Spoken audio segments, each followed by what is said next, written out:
Hey, so real quick, just during the are there any other names other than GeeC and Crimson, or is that what we want to go by? Yeah. Geek and GeeC, you know me. Just want to make sure I'm calling you what you want to be called. For GeeC, it's also Stupid Butthead. Don't. Yeah, I'm gonna use that. I'm just gonna use that. Hello, everyone. Welcome to the Two Monkeys One Brain Cell podcast. Today's a very special episode as we are joined by someone who's kind of rare in my scene. At least, well, not rare is not the right word. If you know me, you know all of our other guests. But our guest today is very special because they're the first guest that's outside of the private circle. We talk to everyone else privately, and my main man here, Free Advice Guy, or better known as Luke, is one that I've connected with on Twitchcon. So Luke, please, how are you, my man? Doing great. Very excited to be doing this with you. We had one of my favorite interviews of all time where you tried to sell me cows to begin, and now it's blossomed into a beautiful friendship. God, that TwitchCon interview, like, that was so spontaneous and crazy. Crimson, I haven't told you about this one, have I?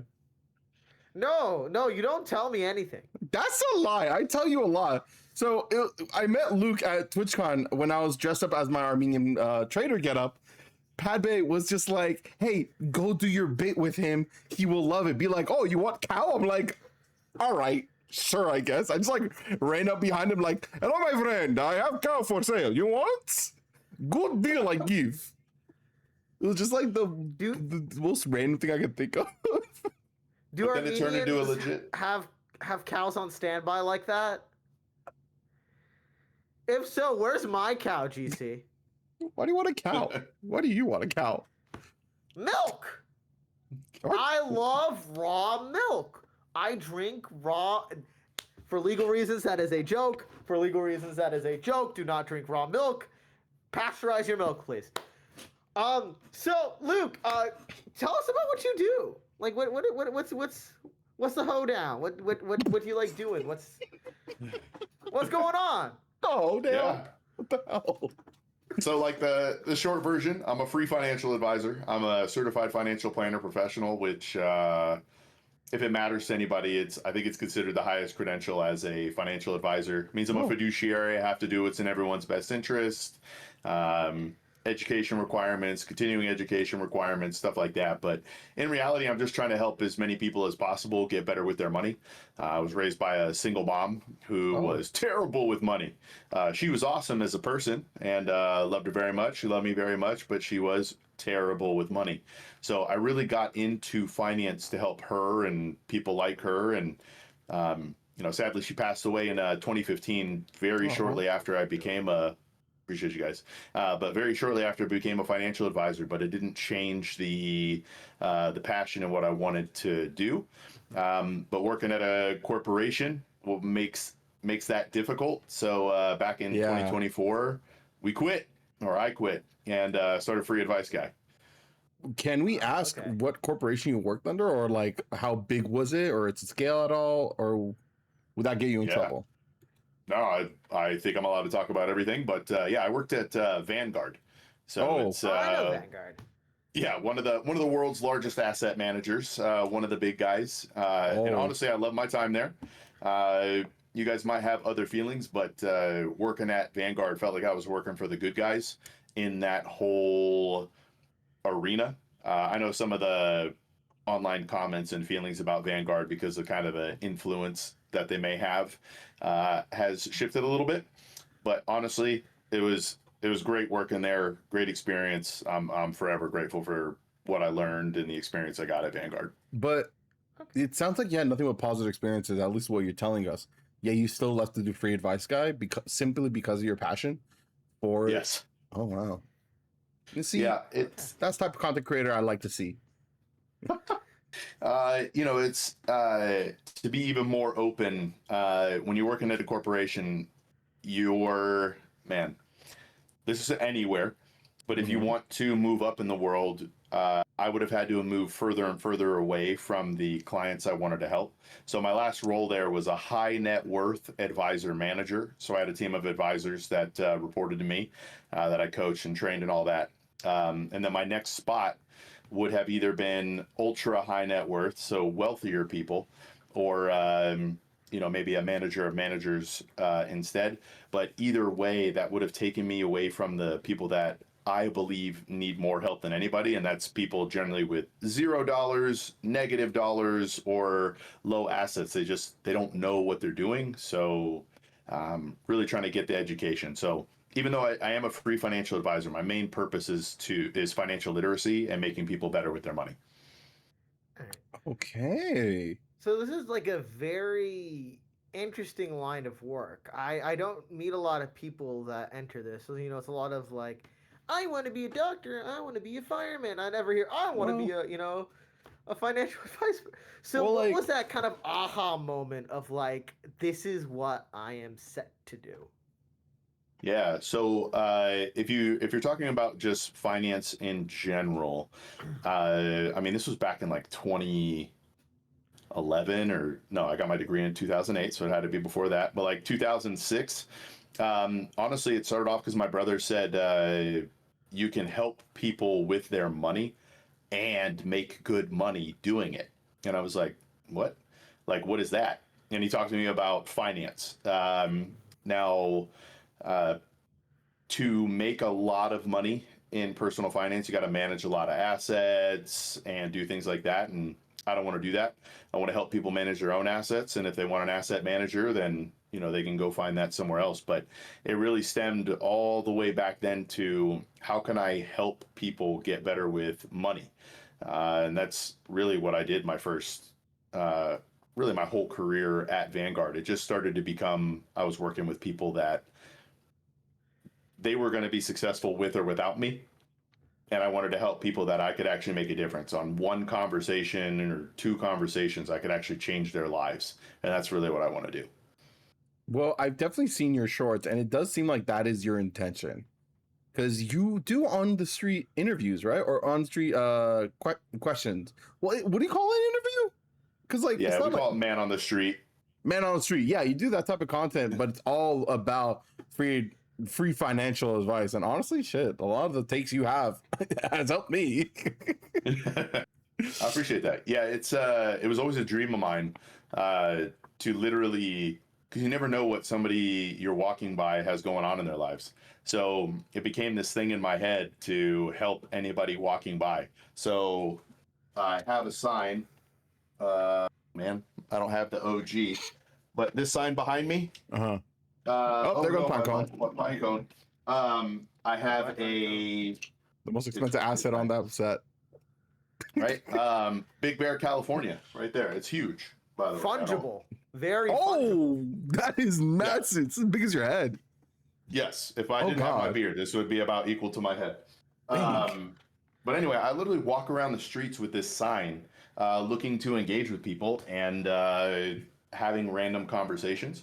So that was like a dream come true. We've ventured out to do other things as well, just straight education, more like messaging and hope related videos, stuff like that. But a lot of it is me just talking with people about whatever questions they have. Can I ask real quick, like, what are some of your experiences or takeaways from those conversations? Like, are there any outliers at all? Wow. Yeah. So one of the outliers was about Bitcoin. I'm not pro or against Bitcoin. I want to be very clear, but I'm going to state something, and you guys are probably there's no intrinsic value to Bitcoin. People argue the network and all that sort of stuff, and I'm like, no. Bitcoin itself is nothing. Yeah, it's not. It has no value. The value is arbitrary. Correct. It is based on the investors then putting into it. Sorry, I don't. Yes, exactly. Nope, 100%. I love that you know that. So I was on the street. This is actually one of my more recent ones, but this kid told me 100% of his investments were in Bitcoin, and that stood out to me because in that moment, I'm like, you're either going to be living in a castle or under a bridge. There's like no in between, depending on what happens with it. Because if it goes to the moon, and I have friends who think it could go to 20 or 30 million a coin. I have other friends who think it could go to 0. You know what I mean? Like that's a pretty... it's. Right. I love how that's also the conversation we had at Twitchcon. Was like, what do you think about cryptocurrencies? Mainly because like I was doing research for this bracket of episodes specifically. I was literally watching nothing but like CoffeeZilla and Voidzilla like explicitly. Yeah. Oh my god. So that one stands out. I had another girl. She told us before we filmed that she wanted to do this because she's trying to be famous. I was like, okay. So she started off in a character. If you watch the interview, and I'd have to go back and find which episode it is, but she starts off in like a character. You could tell she's sort of playing like, oh, I don't know what word to use here. Not as smart as she maybe was. Ditzy? But like a ditzy. yes, that's a good word. So she started off that, and because of my response, I saw it in her face. She locked in, and then me and the real person started having a conversation. So that was a good one. Trying to think of, it hasn't been too wild out there. Oh wow, really? Okay. Where do you go for these interviews? There's a place in Arizona called Old Town Scottsdale. I do have a story about a video that went viral that is no longer existent on the internet. If you want, that was a wild experience. Yeah, I'm about to say like, Crimson, you want in on this Lost Media? God knows we're very familiar with Lost Media. All right. Well, so the video itself wasn't really, honestly, when we put it up, we didn't think much of it. But this girl says, hey, can I tell you about a time my mom opened up a credit card in my name? And we have like a little conversation about it. And what it actually turned out to be was her mom added her as an authorized user and then didn't keep care of the credit card. Well, I hate to put my mom on blast like this, but my mom did that too. So when I checked my credit card or my credit at 18, I'm like, what is this credit balance? Like, I literally just turned 18. This isn't me. This says I also opened it at 12 years old. Like, what's going on here? Anyway, didn't think anything of it. Posted that short. That short ended up with close to like 5 million views. It was going crazy. Oh my god. Dude, the notifications I was getting were insane. And then she reached out to me. Shortly, her mom commented on Instagram. But called her daughter out for lying, and then the girl reached out to me and said, "Hey, I lied. That's not what happened. Can you please take it down?" And because once there's like a conflict, 'cause I know a lot of people would be like, "No, you knew. We got you on camera saying, this is on camera. It's going out. Sorry, you got to deal with this." It felt icky, for lack of a better term. So we took it down. We took it down in the long form. We took it down across all the sites. Like, you literally can't find this anymore. And it was fun, and then it was sad because TikTok especially nuked us after that. We were getting thousands of views per clip after that thing went viral. It was kind of sweet. And then when we took it down, we went back to like 6 months previous progress. When was this after TikTok's acquisition? No, this was before. This was like last August, I think. Because like I know after the US investors acquired TikTok, the algorithm was just shitty. Is just everywhere. I haven't fully recovered, to be honest with you. We've completely changed our strategy, and we're relaunching kind of everything that we're doing. Because posting these little clips felt almost clickbaity. Because I'm having a full conversation with somebody, and I'm just throwing out like 30 seconds. So some people would be in comments like, "I hate this clickbait stuff." I'm like, I can't do a 3-minute clip. I can't put the whole conversation on a clip on TikTok. I mean, I guess you could, but nobody's watching a 3-minute clip, right? Like, so it was, we're rethinking the strategy for social media. Honestly, for TikTok, like, yeah, you're right. There's no long form media. At that point, your best chance is like being able to get to a high enough status where you're able to put a different link on your bio on TikTok. Just link it to the YouTube video, because like, yeah, I find that comment very weird, because like that's kind of the point of social media and TikTok, right? Like, especially TikTok with how many sellers there are on it. TikTok is a selling market for content creators. I've heard so many content creators mention that. I've heard former Fat Guy Fitness. I've heard friends. Funny enough, Caleb Hammer, who I don't like, but like With that point, I fully agree with. Salud, the drink company. Have you seen that guy? No. Oh my God, Crimson, do you have any Salud packs on you? Wait, did you... Not sponsored. Not sponsored. Not He was ready. Yeah, you were. What No, the because hell? I'm getting prepped for. I have a hike on Wednesday, a big hike on Oh, I Wednesday, know. so I want to make sure. Are they I'm ready electrolytes? for it. No. This is caffeine. That's the Okay. energy. So it's like 200 milligrams of caffeine. Yeah. So this hike requires me to have like a camel pack, a few water bottles, and some stuff. So it's a much longer hike. Wow. Ooh, this sounds fun. Oh my God. Yeah. Okay. So actually, I want to stay on because I was gonna ask a different question, but now that we're on this pivot in regards to social media, how do you feel like the world of finance and investment and stuff has changed now that like social media is a factor? And like, how do you think like spending patterns and investment patterns have changed because of like this weird social media boom, especially post-COVID? And this is such a deep question. I'm going to get my gripe out of the way first. Oh, please I actually do. started like a campaign on this on X, but you get random dudes on the internet who right now are already typing, tomorrow is going to be a bloodbath. And if the market's up tomorrow, they have no repercussion. So if somebody found them, follows them, and listens to them, and makes decisions with their real money based on what these people are saying, as not, I don't even necessarily care about licenses. I don't really care about accreditation. Like I'm not a snob. I think anybody can help anybody. Okay. I have them. I have the credentials because it means something. If I tell you something, it means something. I have to do what's in your best interest to have the marks I have and to call myself a fiduciary. But the rest of these dudes can like ruin somebody's life, and there's no recourse. And because they throw not advice in their Right. bios, and that Which is really like- bothers me. Like that's something Logan Paul has done. What's the KSI has done it. What's the dumbass that gave Trump a massive watch? Crimson, do you remember that guy? Steve will do it. Aiden Ross. Aiden Ross There's a has lot of- done it. Like it's such a this event that you're talking about where people are like just saying, hey, dump it here, trust me with your money, is so rampant in the crypto space and a little bit in the NFTs, but like NFTs have gone down the drain for quite some time. We literally just like made our NFTs recently here on the podcast. We just brought one of our friends like, hey, we have ideas for stuff. Can you draw them, please? And we'll make it in the episode and just shit talk NFTs real quick. Yeah.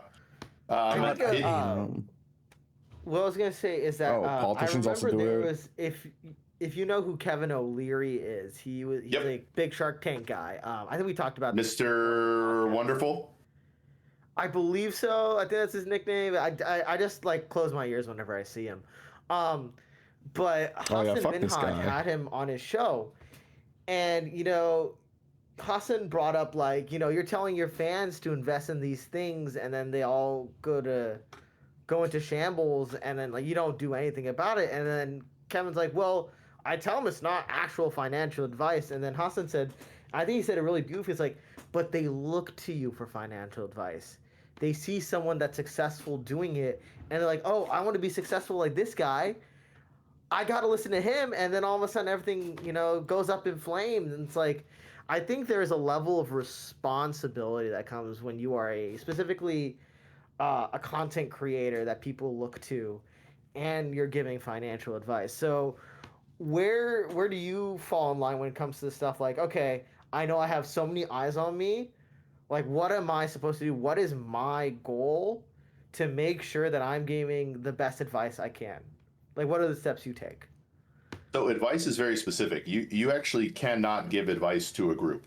That doesn't exist. The actual term advice, you cannot give advice to a group because it is impossible for me to know enough about you to give advice. So that's my one thing, and people do it all the time. It's about the language that you use, because they don't even put caveats, and I'm not even talking about this is not advice, but like they won't even say like, I could be wrong. You know what I mean? Like they won't even tell somebody hey, dump everything into this. You're gonna get rich. Yeah, the point of them is not to like the point of these messages oftentimes is to bolster their own finances, is to benefit themselves. Which something and that they don't mention conflict of interest. That's something I have to do, right? If I had a little drink up here that I was sponsoring, I have to tell you not just that I'm sponsored by them, but I have to acknowledge what our agreement is. You have to understand that, hey, if you buy one of these, I get $1. I have to let you know that. So anyway, yeah, they don't mention their, there's no disclosures, there's no caveats.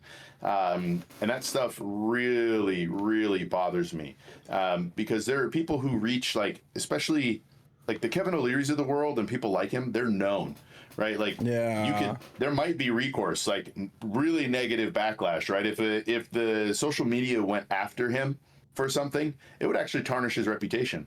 But then you reach these guys kind of in the middle and they're sort of ghosts. It doesn't matter what they say. It doesn't matter who they hurt because they're nobodies. Like it doesn't matter. And I don't mean nobodies in a negative way. I'm technically a nobody. So it's tough, man. That's really the hardest thing for me about being in this space is that getting a footing for people to know who to trust, why to trust, how to listen to what they're saying, things like that. There's a question building in my mind. I'm trying to piece it together. Crimson, do you have anything to add on to it while I'm working this question on mine? A good example of what Luke said was I think of the FTX collapse. Right. And of course, Sam Bankman-Fried is, in jail or in prison. Good. But there are a lot of people that were involved that, didn't really face much repercussion out of outside of maybe some bad PR for a few months. Right. You think of characters like Andre Jick and other financial, advisors that advertise their services and stuff like that. And I believe there's always some threat of a lawsuit in regards to that, but I don't see it coming into fruition. Usually, just because it is so small and the scale of it, it isn't measurable. But are we also going to discount the damage they've caused? You know what I mean? They still promoted this terrible thing. By the way, I finished piecing together my question. I was going to ask, when interacting with this space, because you are also doing your best to give advice, that is your entire model is giving free advice, specifically financial advice. Do you expect to interact with an individual who has been cut off or has actually invested in these, God, how do I be mean and yet not get sued? It's like the balance of the podcast. Need these bad YouTube investments. That right. How do you go with someone who's I put $100,000 into what's that one quote unquote bank that got in trouble for taking people's money and investing it by gambling, and then it's oh, you make the money. No it's idea. Called Yada or something. What the? Not sure. Not idea. But I remember CoffeeZilla was talking about it one time. It was a very interesting episide. He talked about this quote unquote bank where you invest, quote unquote invest, but they were gambling with the money. I think it's wait. I think now you're saying that it's ringing a bell. But hold on, let me get this question off. But what do you do when? How do you approach a client that maybe has fallen into one of those scams and is trying to build themselves back up from that? Yeah, no, that's a really good question. Because even if they didn't fall into a scam, most people have actually put themselves into a bad spot. America is over $1.3 trillion in credit card debt alone. That's not auto loans. That's not buy now, pay laters. That's literally just the little plastic cards, over 1.3 trillion. So for me, it's actually simplifying personal finance. For me, there's 5 steps to financial success. Begin budgeting, emergency fund, goals, investing in savings, and navigating your life changes. But it's whatever they're stressing out about, how does it fit into this bucket? how do you use one of these steps to alleviate that anxiety about your finances? And I think the real issue that most of these people have is they simply don't have a basic understanding of how to actually manage their finances. Yeah. That's where right. it mostly stems. Like, people are willing to do these wild things because they don't know better. They feel so much anxiety about money and they don't know how to treat it that they're like, yeah, sure, I'll throw everything at this, whatever it is. I'll put NFT. everything on a call sheet bet. Yes. On a prize like, picks bet. Yeah. And like, there's, and then before they realize it, they're 50, 60,000 in debt. And what are you going to do when you're making 35,000 a year when you're in that much debt? Like, right. it becomes overwhelming. So, sorry, to answer your question, it's trying to simplify it and go through the steps on how to actually build yourself back up. Well, do you have a strategy to address someone who's been hurt by one of these other content creators? Like, do you have like a breakdown? Like legally, or just as like like what steps they should take? Not legally, but more like, say one of these people are, because you do in-person discussions on the road discussions, on the street, on the road. Anyway, man on the streets. Thank you. On the street discussions. What if one of these people come to you for looking for advice and they seem down the dumps? Like, do you have a mental strategy, or do you have any way that you formulate your sentences in order to help these people like feel a little bit more confident in themselves and the work and advice you may provide? Yeah, this is going to sound wild. This actually has nothing to do with finance. This is one of my my life mottos. Is it doesn't matter. Whatever, yeah, whatever happened to you, whatever bad thing happened to you, it doesn't matter. Let it go.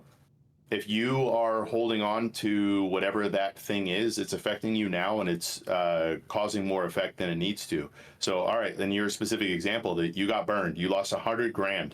Now you're $100,000 in debt, and your life is, you feeling like your life is cooked. All right, it doesn't matter. You're here today.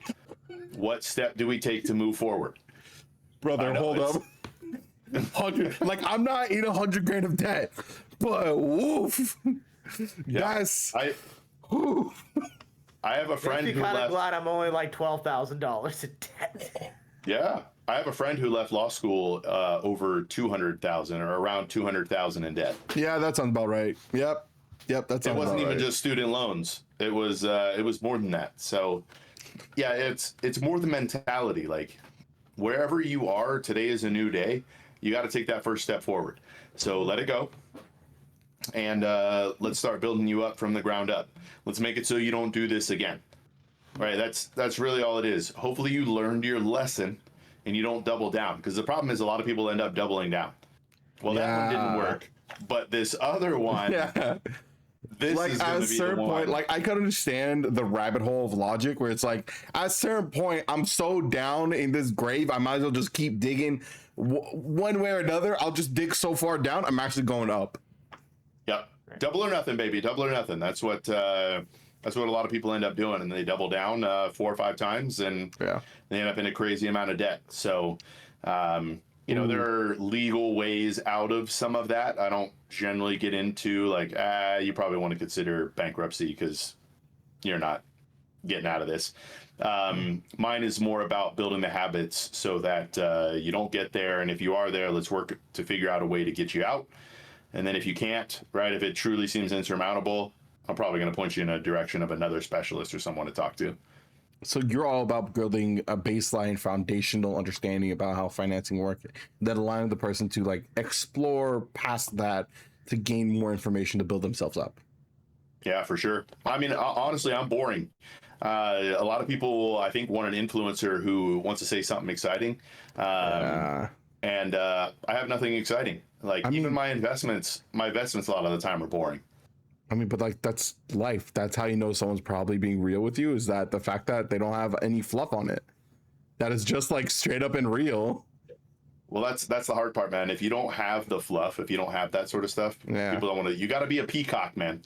You got to have those colorful feathers, otherwise people don't want to look at you. So it's been an interesting time. I want to do a crazy ass bit, but I know it'll be insane. It will definitely steer the conversation towards something fucking else. Okay, I actually had a question because I know we were talking about like just like what the starting point, getting over it. And I know that finance is very intertwined with your personal life and like your upbringing. How do you separate, someone's financial issues with someone's personal? Oh, Right. I don't. Like a good example is when we talked about the mother's like credit card that of course it's a fake story, but I've also heard this story before. It's not It happened to me. unfortunately. yeah, like it's a real thing. Unfortunately, it's not a. How do we like separate like the emotional turmoil that might come from that versus the financial whenever you're giving someone a consultation or something like that? How do we make that separation? How do we make that divide? Yeah, that's a really good point. I'm glad this came up because even my "it doesn't matter" motto works for me, but for some people, they can't get themselves there. They can't get to the root of what I'm saying. So as a financial advisor, my job is to make you realize you can get out of this. Mhm. You are Okay. not stuck here. All of the bad things that have happened to you up to today, starting tomorrow or the rest of today, we can make changes to start sending you down the right path. It's all about mental shifts for people, Mm. right? If you think you're going to fail, you're probably going to fail. If you think you're going to be bad with money, you're probably going to be bad with money. All right. But if you're like, no, I'm going to master my finances, you'll probably figure out and search out how to master your finances. Are But you you have to saying first manifest? understand more than that, but kind of. I mean, your attitude drives your actions, right? If you think you suck, you're probably going to suck. Mhm. If you think you're awesome, you'll probably work to be awesome, right? And obviously, there's nuance and layers of that, arrogance and other things. But in Mhm. reality, you have to believe you can get to where you want to go. Otherwise, you won't even try. So that's sort of what I'm trying to help people is believe they can get to where they want to go. It might be a long road for some; it's longer than others, but you can get there. That's a beautiful statement, isn't it? Definitely not something Caleb Hammer would say. I We think don't with like like him as specifically, our viewer can yeah. obviously tell. Within GC and my age group and like I want to say young adults, it's like there's always that phrase money can't buy happiness, but money can definitely make you stressed. Like I work in the education system right now and summer just started, right? So I'm already kind of in a scramble. I've luckily saved a lot of money so that way summer doesn't feel too bad for me when it comes to bills amongst other things. But I know there are some people who don't have that, right? I have Yeah. another friend that's incredibly stressed out about like where he's gonna go in regards to like the finances of that. So I think it's really good to like kind of separate the emotional aspect with the investment aspect.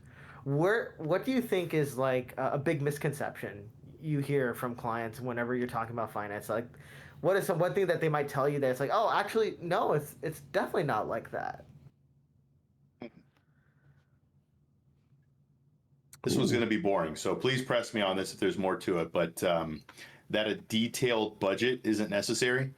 When you talk to people, like I could probably ask you guys, like, hey, how much do you spend per month?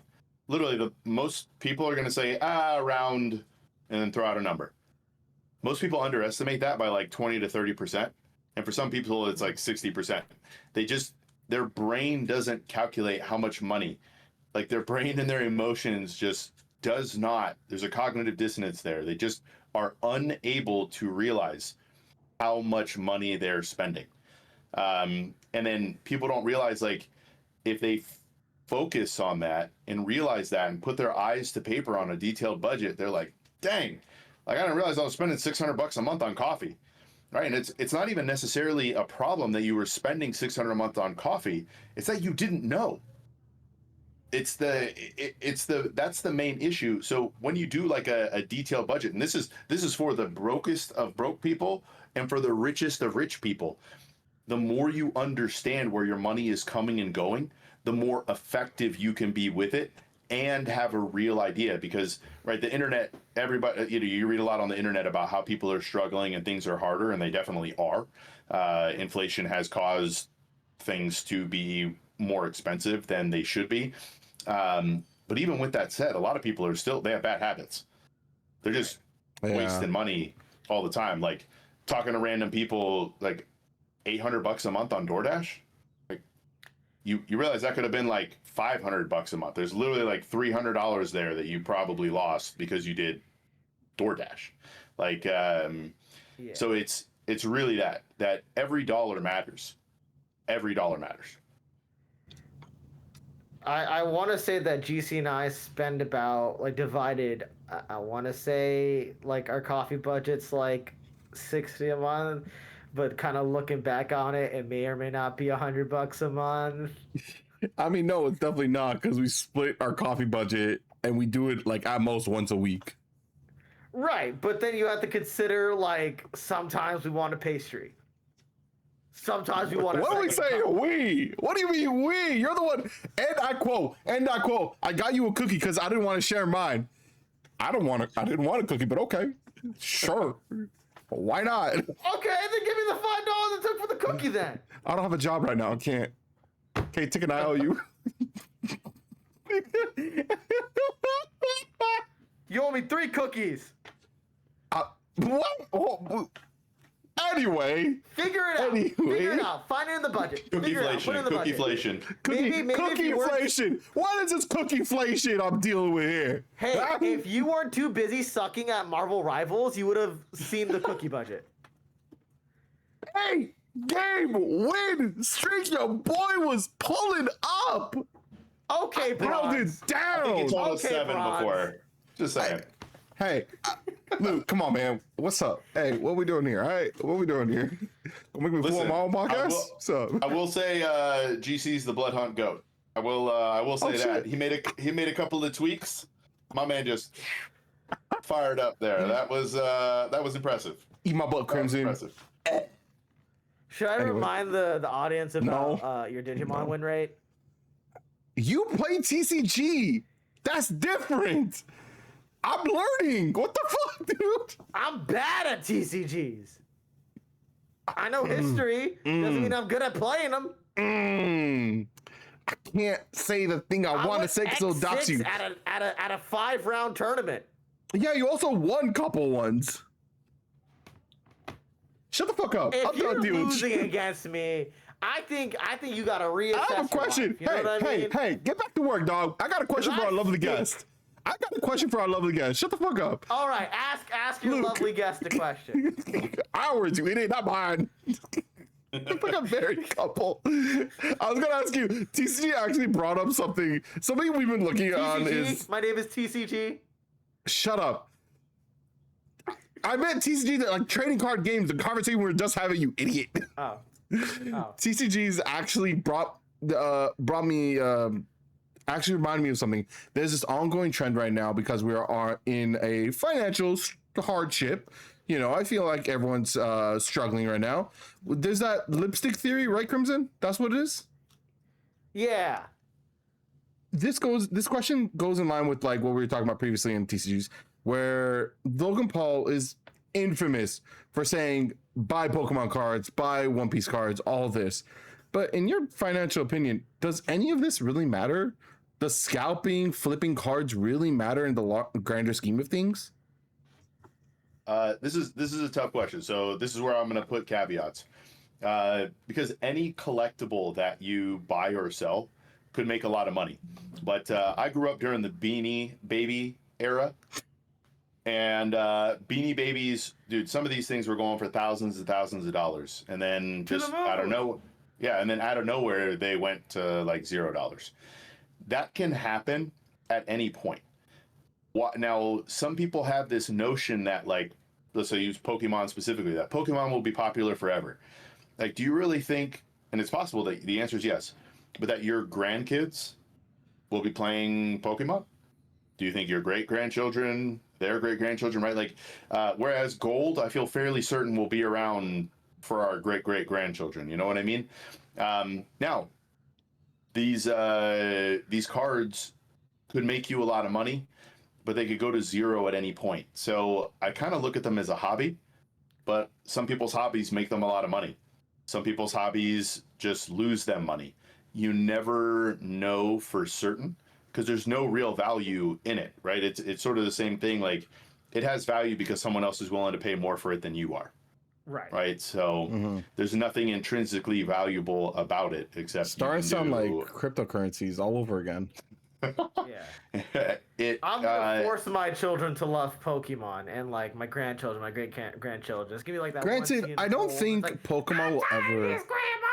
That's too damn bad. I honestly don't think Pokemon will go away if soon. Like, I genuinely think my grandkids, if I have them, like, will play Pokemon. But like, more to your point, I feel like, yeah, like cards specifically, art specifically, those won't last forever, and even collectors will eventually be like, yeah, it's whatever. Like, yeah, it doesn't. The value is not. It's not solid. It's flexible. It's pliable. It's movable. It shifts as interest shifts. Like, like when you brought up the Beanie Baby thing, I think of like our current example of Beanie Babies is the Labubus, right? And how those are like those are dying out. I haven't seen them be popular. I've been seeing them in trash cans more, which is because I work in schools, so like I'll see them in like, oh, this kid threw out their little snoo or whatever they call it now, you know, like whatever, because there's different types of Labubus. There's Labubu is like one person, and there's Lafufu, and there's like all these other things, right? I remember I used to work at a card shop, and someone tried to do the whole Beanie Babies to the Moon thing. They brought in a giant storage container full of Beanie Babies. And I'm like, man, these are dusty. And it's like, dude, these are the best investment you can have. And I was like, dude, honestly, I can give you like $1 each for all of these. It's like, well, yeah, that's why he was in it. I told him, like, I'm not buying them at 50 per. And the only reason why I was able to make that sale, and like we ended up profiting off of it. The only reason why I told him like we're not buying it, like I asked him like recently, as a grown man, would you buy this for $50? And I lift up one of the Beanie Babies. And he was like, no. I was like, all right, do you want to take the $1 per? And he was like, yeah. Yeah. A lot of these collectibles are emotional. Yeah. Right? It's just based on emotion. And it's not to say, and this is the really hard part with investing, because be it Bitcoin or whatever alternative investment you want to say, it could go to the moon. Mm-hmm. It could absolutely go to the moon. But when you really think about it, why? Right. Why is it going to go to the moon? And really the answer is because someone's willing to pay more for it than you are, not because there's any functional need for it. You know what I mean? Right.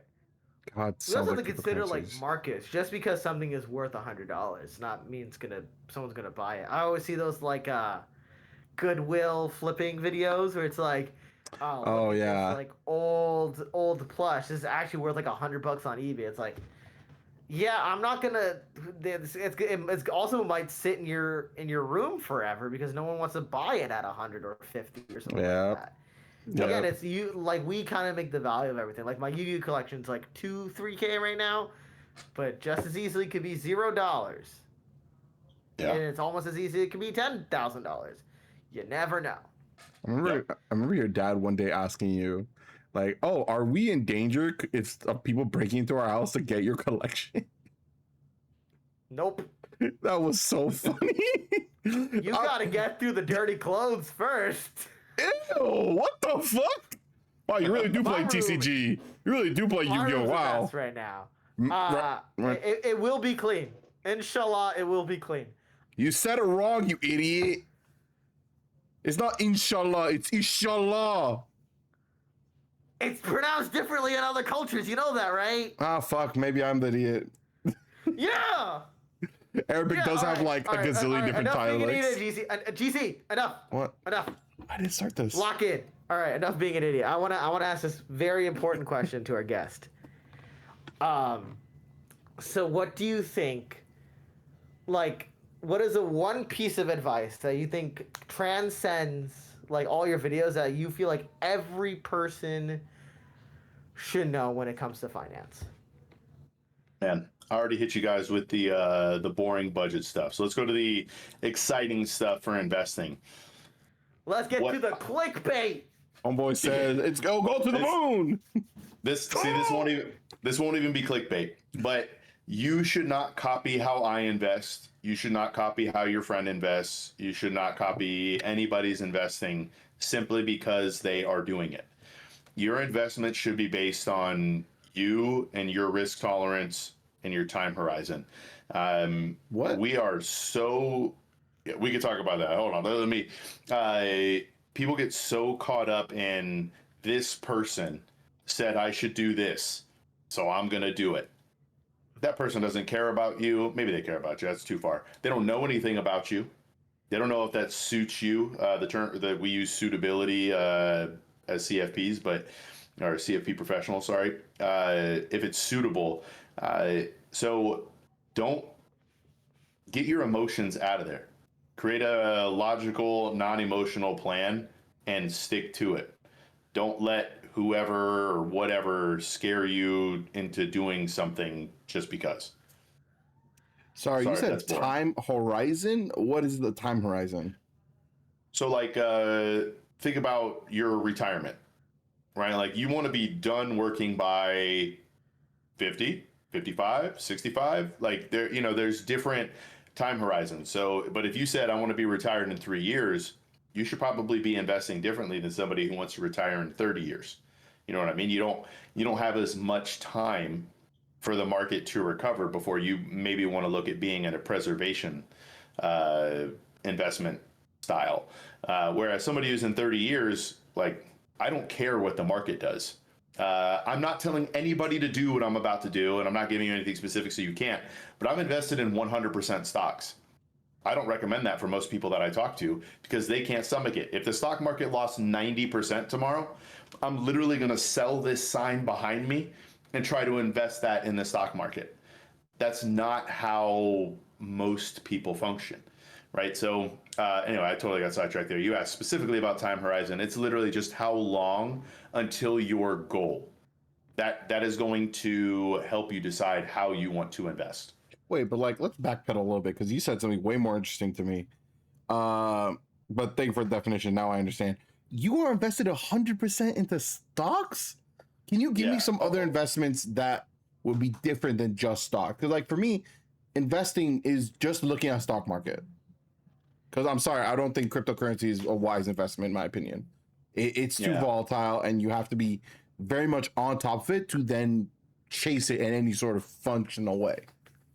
Yeah. So it depends on how you mean. So the reason most of my conversations are centered around stocks or bonds or money markets, even ETFs for like gold and silver, things like that, is that those are realistically the things that most people have the easiest access to, right? Like that's why because I'm not going to go down the Bitcoin path yet.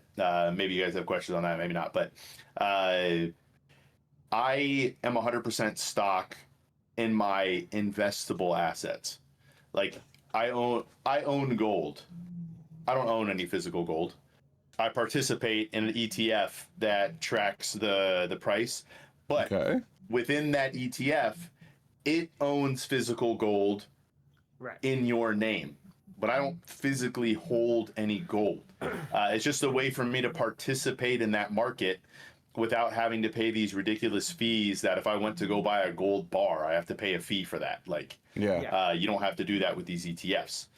So, GeeC, I forgot the main point of your question. I apologize. Well, what are the other things people can invest in other than just stock? Because like stock, from my understanding, I would go at the NASDAQ 500 or 100. NASDAQ 100, I believe. 100, yeah. S&P 500. S&P 500, like stock. I would look at those in order to invest, but I understand that's not the only thing I can invest in. At least that's what you're saying in this current moment. Correct. Yep. So what a lot of people look at is something, or should look at, is something called an asset allocation, right? So you can go from 100% stock to 0% stock, 100% bonds to 0% bonds, 100% money market to 0% money market, right? These are the three most traditional assets that people kind of move their money around. A 100% stock portfolio, depending on what you're invested in, has averaged, let's just call it 10% for close to 100 years, even with all the downturns and all that sort of stuff. Bonds, on the other hand, I forgot the exact rate of return, but you own bonds in your portfolio as downside risk against the stock market. So what a lot of people will do is they don't want the full weight of the stock market to hang over them. They can't deal with that volatility. So maybe 50% of their portfolio is bonds, 50% is stocks. And then they do something called rebalancing. So if your stocks grow in value faster than your bonds, which is likely, you sell out of some of those gains and buy bonds to lock those in. If stocks tank, which has been known to happen sometimes, and you're out of your target allocation, you move money from bonds into stocks to take advantage of that dip. So if and when the market recovers, you've not only recouped everything you've lost, you're actually ahead because you bought stock while it was low, right? So it's stocks, bonds, money markets are the most common. People will buy, those are the easiest because you can do it from your computer. Mhm. But, you know, there's also real estate, gold, silver, but those are even possible from your computer without ever actually having to own a title of anything I will say, or a like, piece of actual metal. yeah, property I think is a little bit more. I want to be cautious in saying property is a good investment because property here in America is so important because it involves people's housing, families, and with property values going up and housing becoming more difficult to afford, I want to be hesitant telling people just go buy houses because people need to be taking care of those houses too. You know, like slumlords in New York City are right now getting the shit end of the stick. My man was Mondani saying, "Hey, you guys are fucking around. This is time you find out." You know, like they have not taken care of apartment buildings. It's also like happening here in LA, but I want to be more direct in this conversation. I just want to like have people tell people be like more aware if they're going to buy houses to like be cautious. You're telling me that I shouldn't be buying land in the metaverse? Oh my fucking god. Yeah, have you heard about the metaverse shit, Should I dude? not exist in fiat? Should I invest in crypto land, the freaking island that they tried to make? Where it was all operating off of golf carts? Man, I don't know anything about this. You don't know about crypto land? So I don't know about crypto land. What? there are these two crypto people that want to have their own island where it just operated directly off of just cryptocurrency. What's up with all this? What's up with all these islands? Rich people on islands, man. What's up with that?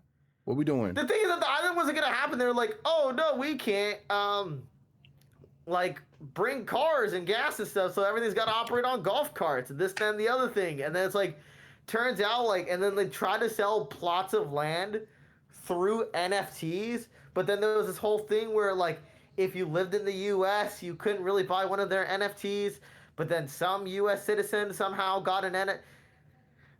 Typical crypto scam nonsense. Yeah, sounds wild. Yeah. I do believe we are running out of time, unfortunately.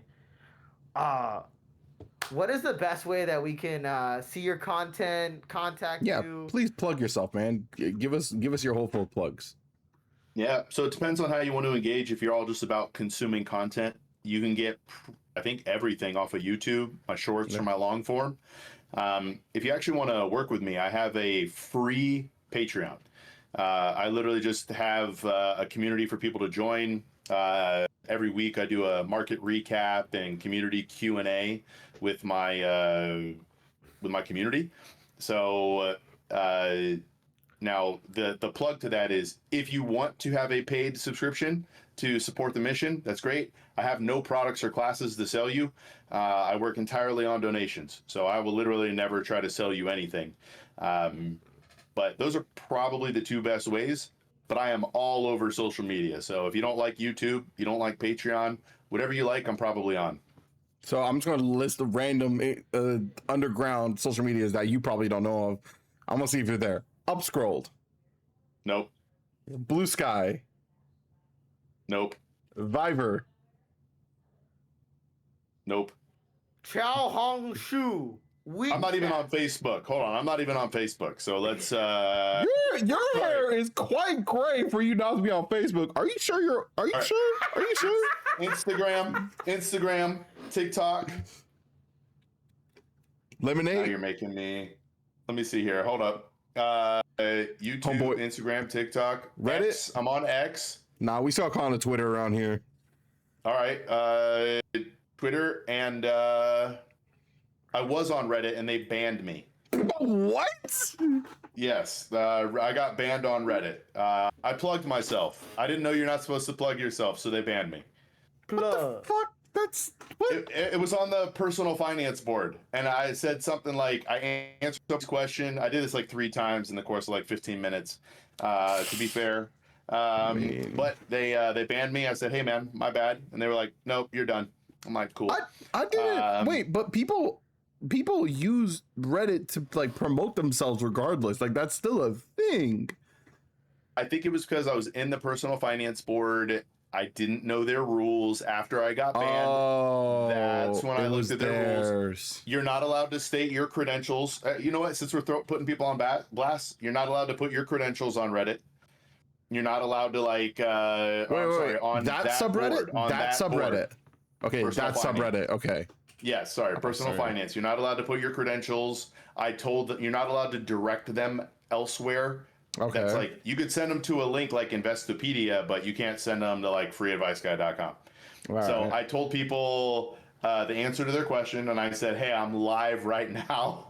I don't remember what platform I was streaming on, and it was like the ban hammer came down. I was like, "Why was I banned?" they were. I don't remember.